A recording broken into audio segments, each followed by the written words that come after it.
So now we're just gonna get to the fun topics again. These are the two last topics that we have. Firstly, I guess we can talk about how do you think we're optimistic about our chances in MSC later on? Up against TLPH, against Onyx Philippines, do we have what it takes to beat them? Do we have what it takes to be competitive? And our expectations for MSC? You want to go start first? Sure. I think, call me delusional, but I always think there is a chance. Yeah. Now, how big of a chance is a different situation here.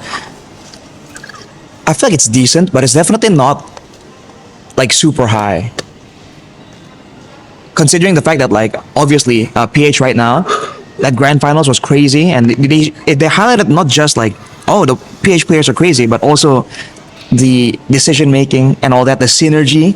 I feel like they, considering the competition, because it was such a high level grand finals, you saw a lot of different like aspects of both teams kind of highlighted, and that's a scary thing to see as an Indonesian supporter here, because I feel like maybe due to the fact that we just don't have that intense of a competition, this is like the closest it's been, and even then it's still somewhat, you still somewhat have an idea, right? And even when teams, let's say like EVOs, out of nowhere surprisingly didn't make it to the playoffs, it's not because like, dang, so out of nowhere all Trigo just went crazy, and always out of nowhere these teams just outperformed. Like, no, we can very clearly see the mistakes coming in from EVOs and some of these other teams in Indo. So the fact that the top tier teams aren't pushing each other out, people are just kind of skidding on their own out of the race. That's a scary thing to say compared to PH. So I feel like we have a lower chance. Let's put it that way.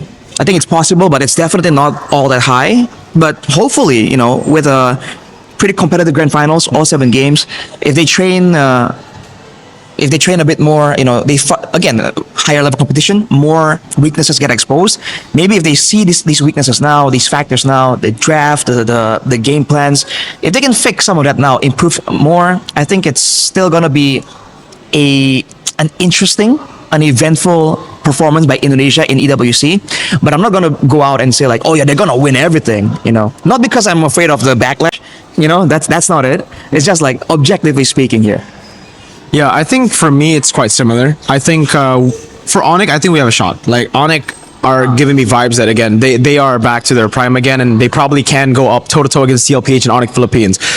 Even though it's gonna be tough again, because these two teams are definitely the stronger teams now on paper. If we take a look at the track record as well, but Onyx ID definitely have what it takes to be there to maybe even beat some of these teams. For RQ, it really depends on what version of RQ are we getting. Are we getting finally a version that has let go of trying to prove people that prove to other people that they are not Dyron and EDOC centric, that Rins is just as good as Sans mechanically, stuff like that.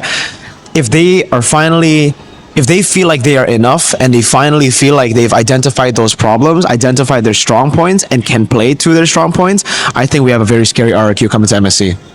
The question for me is like, so there's gonna be 2 Onyx and 3 Onyx in AWC. So with female, yeah. So where does Yeb stand? Yeb will be Onyx ID. So he's gonna be fully with Onyx ID. He'll be coaching Onyx ID. I mean, I just find that like to be such an interesting situation to be in. Like, man, that has to be like complicated, man, honestly. But it's Yeb. He does things that he jumped from coach to VP. Right. So things that are unusual, I think it's beneath Yeb's level, man. He just does it. Yeah. So it's gonna be interesting to see. I think RQ has shown glimpses, so many glimpses of how good they can be. Again, it really comes down to how they improve from this point on. And I really hope, my expectation for RQ is losing your second grand final in what? 3rd time in a row, actually, because SPS MM, it was also them.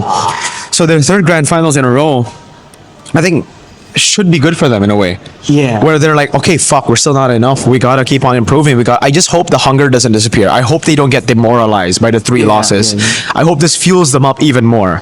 That's what I expect. Again, for Keskid, for NMM, for these players, I know they got that hunger, especially Dyron. He's never won. Even MDL, he lost in the grand final. So Dyron's on a fucking hot streak of losing grand finals With insane performances. I love Dyron. He's my favorite player on RQ. Right now, it was Skylar before, but now it's Dyron. Dyron, you gotta win it. All right, buddy. All right, my goat. Let's go. But yeah. So yes, I think we do have a shot. I think we are pretty good as well, even though, yeah, the PH teams is pretty scary. I'm gonna be, hey, DFYG gonna win everything. Super Ken.